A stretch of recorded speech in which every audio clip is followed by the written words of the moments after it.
And welcome back to another episode of the Double Doink podcast. My name is Brendan Deek. Thank you so much for tuning in today.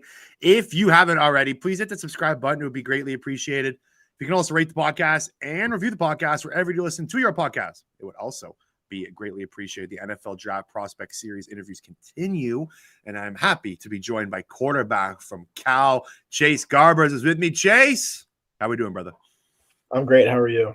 I am doing well. Cannot complain. It's almost Friday, so weekend's almost here. 7 days away from the NFL draft. So I do want to kind of start here. How's the process been for you? How's the mood been? Just the whole experience? How you've been kind of feeling over the last couple of weeks?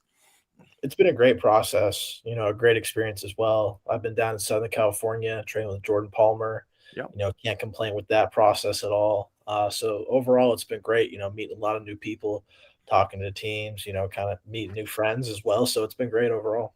Yeah, I was listening to an interview with Carson Strong, and he brought up that you were working with Jordan Palmer as well. So how many guys are there, and can you kind of just talk me through that process with him?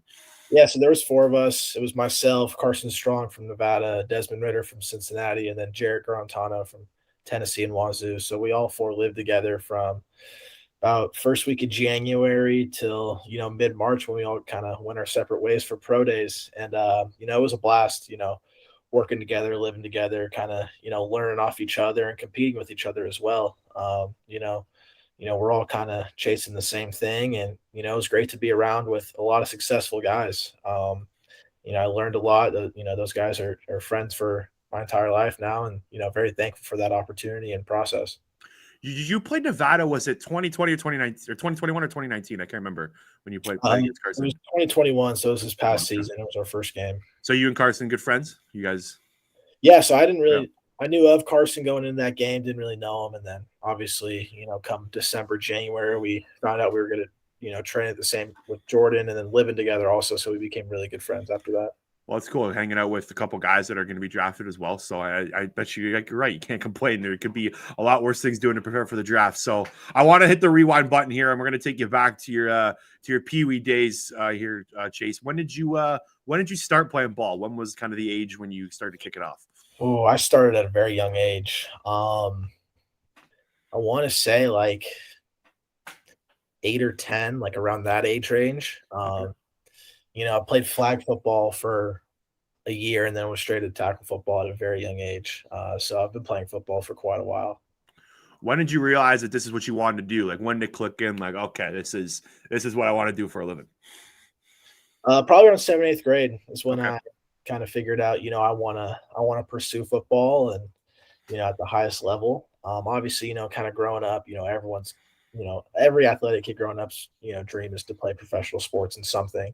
But it didn't really kind of really set in until about 7th, 8th grade, where I kind of realized, I'm pretty good at this sport. So, I might as well kind of stick with it and see where it leads. But, very thankful for obviously every opportunity that's came my way from football. So coming out of high school, you ended up going to Cal University, University of Cal. So was that your first choice? Because if I recall, you're from Orange County, right? It isn't Cal like way up north of California. I'm a Canadian boy, so I don't really know exact geographics, but I'm pretty sure that's right. No. Yeah, no, Cal's in San Francisco, San Francisco area, so Northern California, about 6-hour drive from Southern California, where I'm from. But yeah, I mean, Cal was, up there, there was 3 schools that kind of came down to it in the end: Cal, Washington, and Vanderbilt, kind of all, high academic institutions with some good football. So ultimately, chose Cal, felt really comfortable with the staff there, the school, the location, kind of everything about it was the full package. And, playing quarterback, they just had Jared Goff go 1 overall, Davis Webb the year before I got there, obviously Aaron Rodgers, a lot of quarterback history from that university. And, felt like I can contribute a lot to that, ongoing tradition in the quarterback room. And, ultimately chose Cal and had a, fantastic career there, and, very proud of my decision.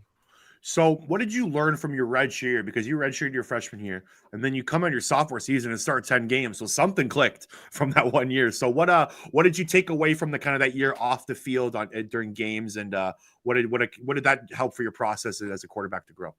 I learned a lot, not only, mentally about the game, but physically as well. It's a whole different game, going in as a 17, 18-year-old and, playing 22, 23-year-olds.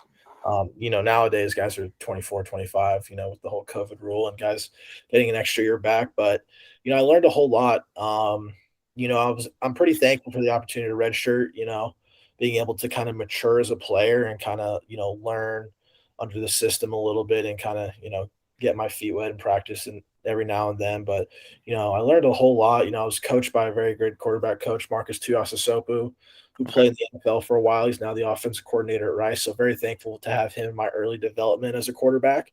I was surrounded by great guys in that quarterback room. A lot of guys that I'm still friends with to this day. So, overall, very thankful for, the decision of redshirting, honestly, because I feel like, if I was thrown into the fire as a true freshman, my career could have gone differently. But, having time to kind of sit and learn, came in that next year playing and, was kind of already a step ahead because I was already, into college football for a year and kind of knew what to expect. So you started 19 games in junior and sophomore combined, and then 2020 hit. And I know that was definitely a rough go for just for the University of Cal, the program. What did you learn from that kind of process? Because you guys only played 4 games or something, right, in 2020? Yeah, we played 4 games. Kind of what I took away from that is, how resilient our team was. Having to deal with all the adversity that we had to go through, not only with the school, but the city of Berkeley, the state of California, and the conference in general. So, really proud, the way how our guys handled it. It wasn't easy. There was, we went in every week with 2 different game plans because we had no idea who we were going to play. That's, not only mentally challenging as a quarterback, but it's also draining as well. Just, you play football because you're going to have a game on Saturday, but not knowing, is a whole different factor. But I'm, very proud of the way our group handled it. And we ended the season beating a top 25 team, Oregon, at home. Sadly, there was no fans there, but, it was a great team victory and kind of led the momentum into 2021. So you were a 4-year starter at Cal, finishing with school records for rushing yards and rushing touchdowns by a quarterback. What was your favorite memory in that 4 years? And I think I'm probably going to know the answer because I recall, I think it was 2019. You had a walk-off touchdown against Stanford, I believe. Yeah. 2019 playing Stanford was obviously, a very big game for Cal and probably the highlight of my career. The walk-off rushing touchdown, against a team that we hadn't beaten 10 years, at their stadium is definitely one of my top memories. Obviously, you play for 4 years, you play a lot of games, you play a lot of good teams. There's a lot more memories, but that touchdown run against Stanford in 2019 definitely sticks out. So is that the top? Was that like the pinnacle of the Chase Garbers at Cal? Like, is there another memory you can think of on the field? That's definitely the top. There's some in terms of pure moments. There's certain games where we beat SC in 2018 at their place for the first time in a decade. I was a redshirt freshman. Second half, fourth quarter comeback. Beating Washington in 2019 at 2 a.m. after a 3-hour lightning delay. They were a top 20 team as well. Going down to Ole Miss in the SEC and beating them. Kind of in the fourth quarter. That's a pretty special moment. So there's countless games, but in terms of a pure play memory, that 2019 Stanford game is up there.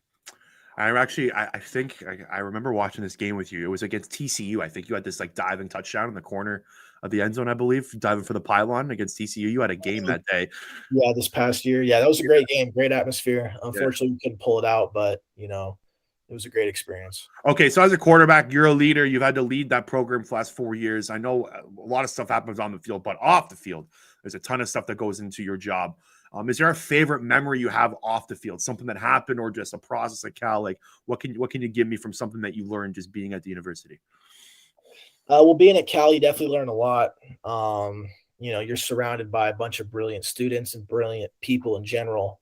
So being able to, take classes with, potentially future Nobel Prize winners or, future CEOs was obviously pretty special because I met a lot of very smart people that I still keep in contact with. And then, just kind of being part of the Bay Area community and, realizing, how big that community is and, how much of a tight knit family it is. Obviously Berkeley, but Oakland, San Francisco, South Bay, North Bay, it goes all the way around.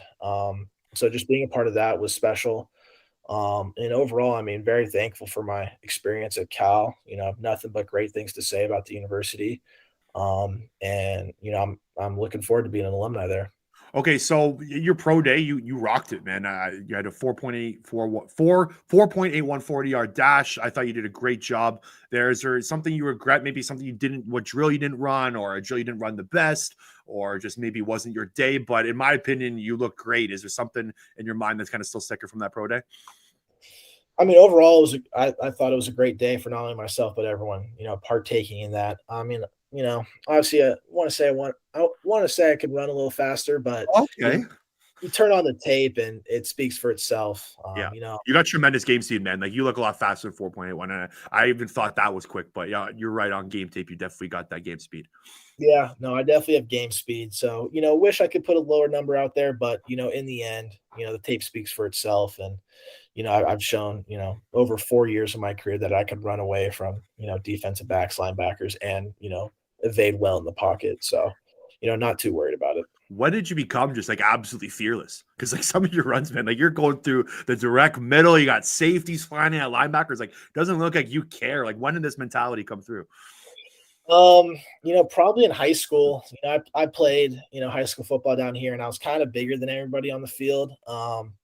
And then, got to college, obviously, everyone's bigger than me. But, kind of realizing in my last couple of years of my career that when I get to the second level, not only am I taller, but I'm also heavier than these guys. So, it's more likely going to hurt them more than it hurts me, if there is contact. Obviously, as a quarterback, you try to avoid contact. You want to stay as healthy as possible because it's the best for the team. Yeah. But, when there's certain moments where you got to lower the shoulder and kind of get some yards, I trust, my strength and, my ability to do that and, ultimately giving the blow and not receiving it. You're a fun quarterback to watch, man. I'm looking forward to seeing you at the next level. But how many teams have you talked to? How many teams have been interested? There's been a handful, probably around 6 to 8 teams. But we're kind of waiting and seeing until next week happens. Could go a whole different bunch of ways. That's the whole thing with this process. Is just you never really know until your name's called. All right, let's take it off the field here. What do you like to do for fun? If I believe I read you're a scratch golfer. Is that correct? I wouldn't say scratch. I used to be really good. Had to take some years off, playing college football, but I do like to play golf in my spare time. My dad played at Georgia, so it's kind of supposed to be a decent golfer in the family. But if I'm not, working on playing football or in the weight room like that, I'm probably on the golf course. So Georgia, so close to Augusta. Has your dad ever been there? Or? No, that's one of his bucket lists. He's never been there. He's never played there. So he's definitely, trying to make that happen in the next 10 years or so. When you are retired, you can kind of come over to Canada and give me some golf tips because my membership starts in 2 weeks and I'm definitely not ready. So, all right, Chase, I'm going to get you on this. I'm going to fire rapid. We're going to do a rapid round here. 6 quick questions, just quick word answers. And we'll get you on that. How's that sound? Perfect. All right. Favorite fast food place? Shake Shack. Shake Shack. Okay.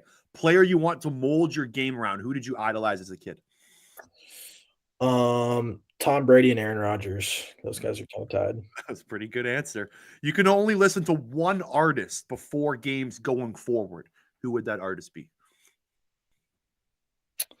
Luke Bryan. Luke Bryan. I like it. I've seen him live a bunch of times. Love me some Luke Bryan. Okay. Favorite TV show of all time? How I Met Your Mother. Good answer. Good answer. Favorite movie of all time? Lone Survivor with Mark Wahlberg. Gotcha. Well, good answer again. And if you could do any other job besides playing football, you can't coach, you can't be involved at all, can't be a scout, got to be away from the football field. What job is Chase Garbers doing? I want to be a professional golfer on PGA Tour. That's a good answer. Chase Garbers, quarterback at Cal. Thanks so much for doing this, man. Appreciate it. Good luck next week. Yeah, thanks for having me.